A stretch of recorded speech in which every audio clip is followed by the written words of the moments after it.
ఆంక్షలను భగ్నం చేస్తారు. ఆంక్షలన్నీ ఉట్టి కాంగ్రెస్ పార్టీకేనా? మరోవైపేమో జగన్మోహన్ రెడ్డి గారు పరామర్శల పేరు మీద బల ప్రదర్శన యాత్రలు చేస్తున్నా కూడా ఎటువంటి ఆంక్షలు ఉండవా? కారణం ఏమిటి? జగన్మోహన్ రెడ్డి గారు మోడీ గారి దత్తపుత్రుడు కాబట్టి ఆయనకి ఏ ఆంక్షలు ఉండవా?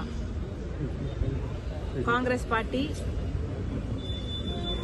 పార్టీ ఒక్కటే ఈరోజు బీజేపీకి వ్యతిరేకంగా ధైర్యంగా నిలబడి పోరాటం చేస్తుంది కాబట్టి ఒక కాంగ్రెస్ పార్టీ మీదనే ప్రభుత్వం ఆంక్షలు విధిస్తుందా? చంద్రబాబు గారైనా పోలీస్ డిపార్ట్మెంట్ అయినా సమాధానం చెప్పాలి. ఒక కాంగ్రెస్ పార్టీ మాత్రమే ప్రజల పక్షాన పోరాటాలు చేస్తుంది కాబట్టి ఒక కాంగ్రెస్ పార్టీ మీదనే మీ ఆంక్షలన్నీనా?